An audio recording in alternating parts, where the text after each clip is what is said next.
And we are continuing with our study of chapter 7. Chapter 7 being entitled Knowledge of the Absolute. And we pick up on text number 15. The section is entitled The Surrendering Process. Om Namo Bhagavate Vasudevaya. Om Namo Bhagavate Vasudevaya. Om Namo Bhagavate Vasudevaya.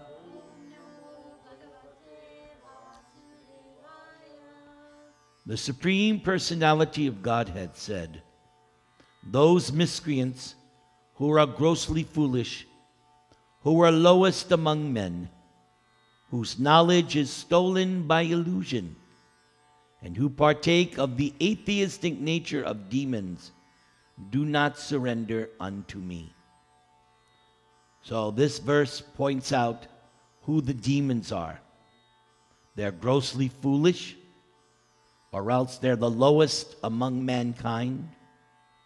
Their knowledge is stolen by illusion, or they're the out-and-out atheist. They do not surrender to Krishna. O best among the Bharatas, 4 kinds of pious men begin to render devotional service unto me: the distressed, the desirer of wealth, the inquisitive, and one who is searching for knowledge of the Absolute. So, myself, I definitely was distressed. I definitely was inquisitive. And I was searching for knowledge of the Absolute. That's why I came to Krishna consciousness. What do you mean by inquisitive, Maharaj? What's that? Inquisitive. You're interested. That sounds interesting. You begin to inquire. You begin to ask questions. It perks up your interest. Inquisitive. But the way I'm thinking, that I'm not fitting anywhere. You weren't distressed? I'm not fitting anywhere here because You weren't distressed? You were happy in material life? you are above that. Peak number 4. What was that number? I don't think at the time I was people are so cool. Yes, Babuji, yes, that was only that distressed me with the thinking I was talking. Yes, everybody was distressed. And desire of wealth, who can give me an example from Bhagavatam of somebody who was desirous of wealth? Dhruva Maharaj. He wanted that kingdom better than even Lord Brahma. So he falls, but then he became a pure devotee, even though he had this initial desire. So that means this devotional service is very powerful. Of these, the one who is in full knowledge and who is always engaged in pure devotional service is the best. For I am very dear to him, and he is dear to me. Just like Lord Narayan told Durvasa Muni. When Durvasa Muni was being chased by the Sudarshan Chakra, he searched for shelter, but Lord Brahma said no. He went to Shankar Bhagavan. He said, I can't give you shelter. Not from Sudarshan Chakra. He went to Vishnu. He went to Lord Narayan. Lord Narayan said, what can I do? In my heart, I only know devotees. Why? Because in my devotees' heart, they only know me. Therefore, I am powerless to take back my Sudarshan Chakra. You offended my devotee, Ambarish. The only way that Sudarshan Chakra will stop, go to Ambarish. If he forgives you, just see how powerful is devotee. And all this while 1 year, for 1 year, Ambarish was waiting with folded hands for Durvasa to return. He wasn't eating. It was just waiting for 1 year. And the Sudarshan Chakra is chasing Durvasa, coming closer. Like we had the fires. So the fires were coming closer and closer and closer and closer. Right? Some people had to evacuate. Right? Manish Gandhi had to evacuate his house. But his house is okay. I saw him. Nihar had to move out. Yes. So the Sudarshan Chakra was getting closer, and Durvasa dove at the feet of Ambarish. And Ambarish told the Sudarshan Chakra, stop. And he forgave Durvasa. All these devotees are undoubtedly magnanimous souls. But one who is situated in knowledge of me, I consider to be just like my own self. So just see, Krishna Kumar, we have been studying Bhagavad Gita for years together, right? We're getting some knowledge of Krishna, yes? So look what Krishna says. One who is situated in knowledge of me, I consider to be just like my own self. So Krishna is protecting you, Krishna Kumar. Krishna took care of your daughter, right? You were worried. You were very worried. But then Krishna came through, right? Like this, we have too many incidents. Krishna always comes and Jai. Very good. Very good. Being engaged in my transcendental service, one is sure to attain me, the highest and most perfect goal.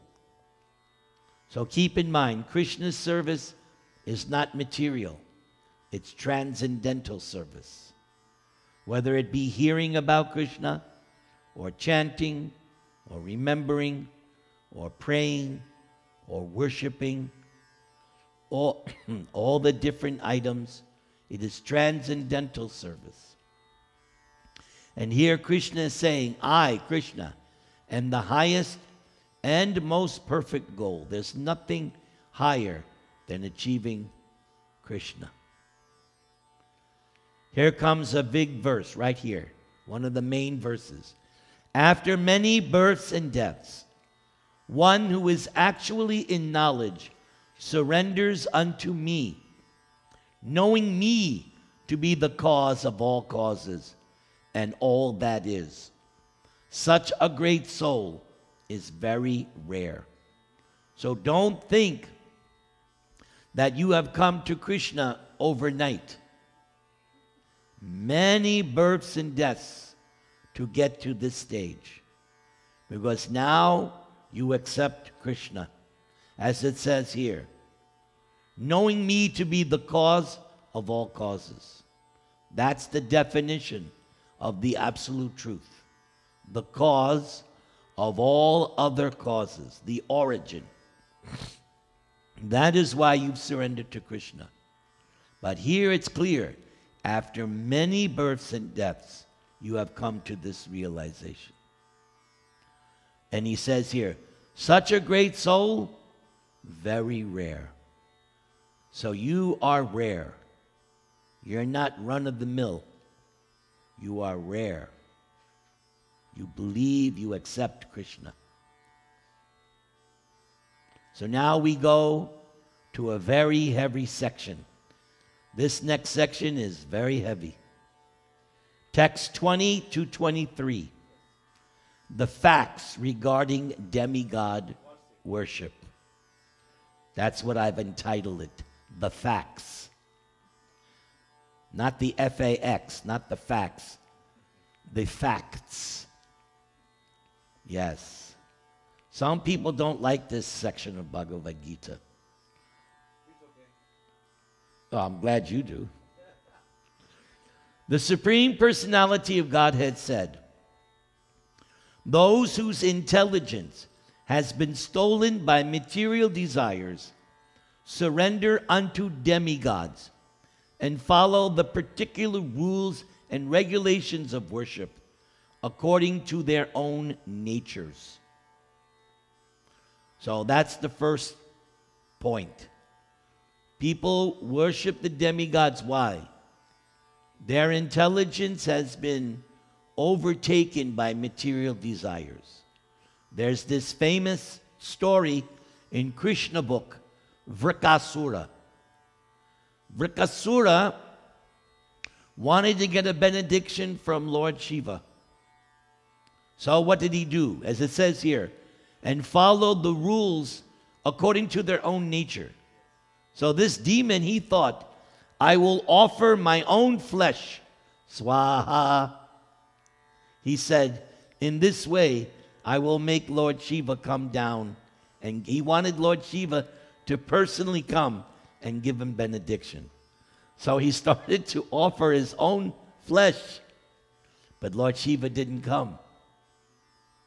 And then he said, okay, I'm going to offer my head. So he took a bath, and he was just about to cut off his head. Lord Shiva, out of compassion, came. He didn't come actually to save this demon, but Lord Shiva, this guy's so crazy. He was going to chop off his own head. So Lord Shiva just came down. So Lord Shiva said, okay, what benediction you want? So Vrika said, I want the benediction that with my finger, if I touch somebody's head, their head will blow up into 1,000 pieces. Prabhupada comments, what a silly benediction to ask Lord Shiva. But see, this demon had a plan.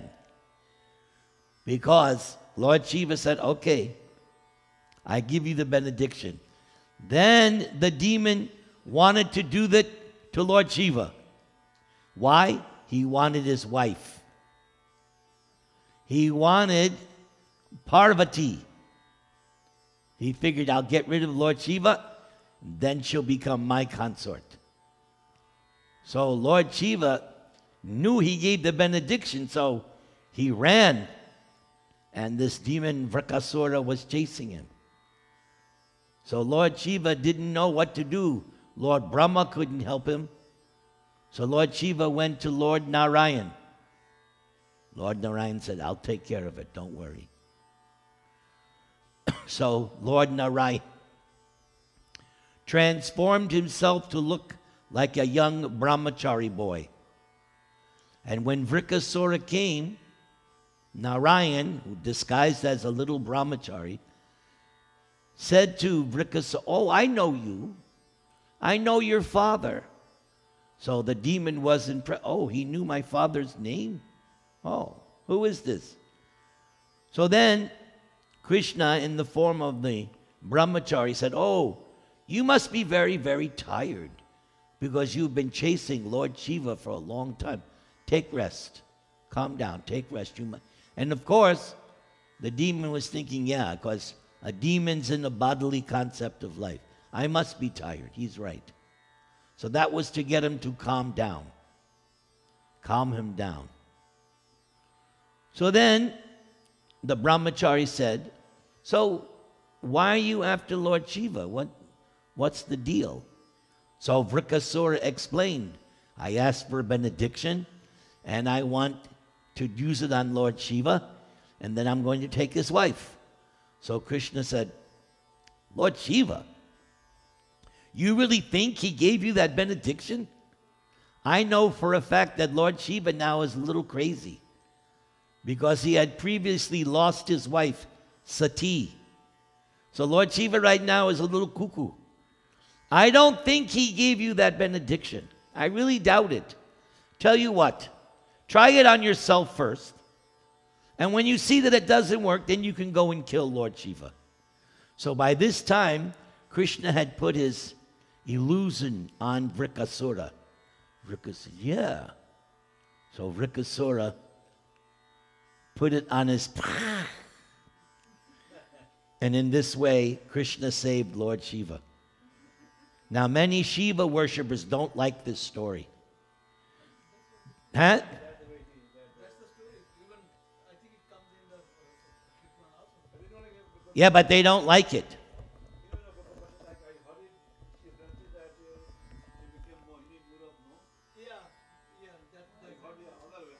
We didn't hear that. It was the way you said he came as a brahmachari. Over there it says he came in ladies' form, so he got attracted. That's another incident. There is that incident in the 8th canto. No, not for Vrikasura. Like wish, like in the wish when they were turning the ocean, Yes, that's... that morning. Okay, what happened was, when Lord Shiva heard about Mohini Murti, him and his wife Uma went to see Lord Vishnu. Now notice, Lord Shiva went with his wife. They went to see Lord Madhusudan. And Shiva said, you know, I heard about this form of Mohini. I'd like to see it. And he's saying it in front of his wife. So Lord Vishnu said, okay, I'll show you, but don't blame me what happens afterwards. Okay? So then Lord Vishnu disappeared. So Shiva and his wife are just looking around. All of a sudden, there's this beautiful woman playing with a ball. And she's clutching her sari and bouncing the ball. And Lord Shiva becomes mad in front of his wife and chases. And then, while she's playing with the ball, the wind comes and blows the clothing away. Now she's naked. Lord Shiva chases after Mohini in front of his wife. And Mohini Murti slips away and takes Lord Shiva on a wild goose chase. And all these great sages like, what? They're seeing their great Lord Shiva chasing this naked woman. It goes for quite some time. And Lord Shiva tries to embrace her, but she comes out. And after some time, Lord Shiva realized, I have fallen into this great illusion. And then Lord Shiva returns, Vishnu returns, and Lord Shiva says to his wife, you asked me who I was meditating upon for all these years. This Lord Narayan. Like that. Yeah, just like I was lost to you. No. Come on. I was thinking that when they are doing the nectar. That's no. That's another incident. No. That's after that. He heard about that incident. She came to take the nectar from the demons. Yes, there's 2 Mohini Murtis. Bottom line is that if you say the Shiva story in my town, they will be right there. Right, you know. That Shiva was like changing, you know. Yes, all the yeah. Okay, Maharaj. Just I want to clear my doubt. I asked you before also. I know all the Vishnu Tattva, they are all the same. I don't distinguish between them. Like, oh, this is higher, this is low. But when you say Narayan or Krishna, when Shiva went, did he go to Vishnu, Narayan or Krishna? He went to Lord Madhusudan, a four-handed form of Krishna. A four-hand... In my mind, that where actually did he go? Did he go to Sai Vishnu? Did he go to Narayan? Did he go to Lord Krishna in... Okay. Prabhupada uses Krishna and Narayan interchangeably. Okay, he went to see Lord Madhusudan, which is a four-handed form of Krishna or Narayan. And that's also in, where is that one? Where, I don't, doesn't say exactly where. It's not in, Vaikuntha, I doubt it. I doubt it. Okay? It's okay? All right. All right. So, let's continue. I am in everyone's heart as the supersoul. Who's speaking? Krishna. As soon as one desires to worship some demigod, I make one's faith steady so that one can devote oneself to that particular deity. So, even you want to worship a demigod, you need Krishna's help. Very interesting. As he says, I make one's faith steady. How? Because Krishna says, I'm in everyone's heart. just one more comment on this. See, I'm talking about our North Indians. I think we were not given this knowledge. I don't think we went to these demigods just because we wanted material benefit or spiritual benefit. That's what we only knew. That Because we had only demigod. No. It was, nobody distinguished that. No, this is this, this is this. Right, exactly. So in our towns, there is demigods, different demigods temple. So whichever is close, go there. That's it. yes. Yes. Which is why you hear people say, don't disrespect the gods. Because they consider them all the same, all equal. But, Told them that they are different. huh? Nobody told them they are different. No, because they've created a system which is a money-making system. Yes, it's a good business, right? The priests now, yes, come. I don't even know if the priest knows. But like, when it was period, at that time, there was no 1866. Hey, I don't think the priest knows. so when it was like period at that time, there was no 1866. No, slow, 18. No, everything is there, but that's only Nobody in the told books. us, yes. Only in the books, but when you go in the real world, that doesn't apply. And it's not in their interest. It's not good for business. Maharajji, I came to Prabhupadaji, ISKCON. Then this demigod and Krishna, because, before the demigod just go put high. Because now you have knowledge. That's what now we are saying. Yes, Maharaj. Nobody told us that. And that's Prabhupada's gift. That's why I was mentioning this the other day. Prabhupada's temples are different than most every temple because they teach knowledge. Real thing. The irony is this, Bhagavatam was there in India also, but nobody elaborated this properly to tell people what's the difference in them. Right. Thanks to ISKCON, thanks to Prabhupadaji, thanks to Guru Maharaj, and very, very thanks to my spiritual trainer. Prabhupada made it fundamental. There had to be class in the morning, class in the evening. Had to be. He didn't want just that people ring the bell and then go home. He wanted educational centers. He wants his temples to be institutions of learning. I didn't go to college. I dropped out after a half a semester. But by reading Gita and Bhagavatam, I can handle any conversation with anybody. This is where I got my higher education. And I'm still studying. I'm still learning. All from Prabhupada's books. Which is why I keep trying to tell you we have to progress beyond Bhagavad Gita. Maharaj, I'm happy with the Bhagavad Okay.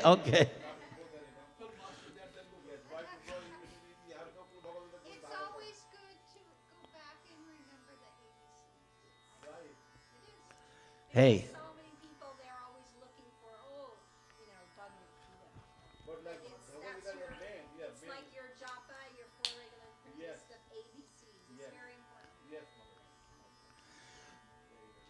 The better half has spoken. He's right. He's right. Jai. So Kundan Loka forever will remain Bhagavad Gita class. I'm just making an announcement. So it has been established. The local GBC rule. In Kundan Loka, Bhagavad Gita. Well, you're always going to interject the rest of it anyway. Yes, and everywhere probably, yes. Even Bhagavatam, he will learn a lot of Gita. Yeah, he always interjects. I just did. Told the whole story of Mohini. And I told the story of Vrikasura. All right. I make one's faith steady so that one can devote oneself to that particular deity. Endowed with such a faith, one endeavors to worship a particular demigod and attains one's desires. But in actuality, these benefits are bestowed by me alone. Meaning, the demigods are not independent. They have to take permission from Krishna in their heart. And when Krishna in their heart says, give the benediction, then they give the benediction. So therefore, the devotee knows this. I don't need to go to, I'll go directly to Krishna and get the benediction. Why do I got to pay a middleman? Go directly to the source. All right. That's Prabhupada's preaching.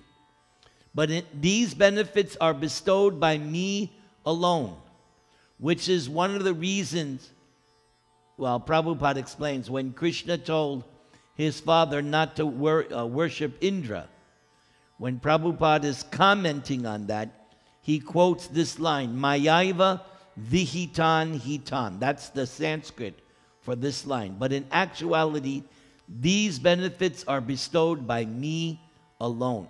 Me alone. In other words, it's Krishna who sanctions everything. Men of small intelligence worship the demigods, and their fruits are limited and temporary.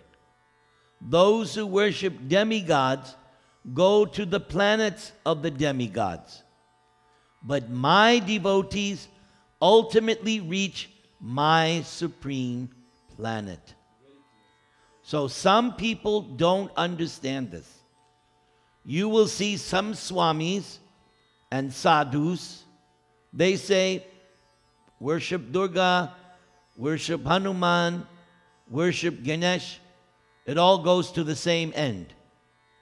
But that's not what Krishna says in Bhagavad Gita. But that's how they preach.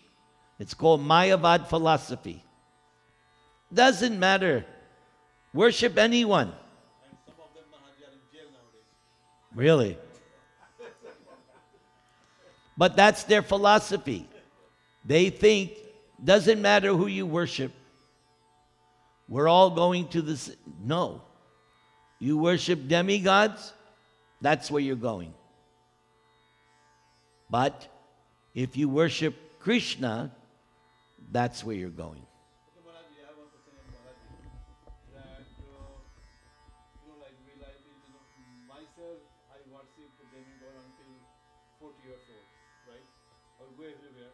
Then suddenly we came in contact with Guru Maharaj, then the whole thinking changed. So like that will be, I will say that I was so lucky that I got this mercy and this like all clarification that, between demigod and Krishna. So like I'm feeling that we got mercy from Krishna about this.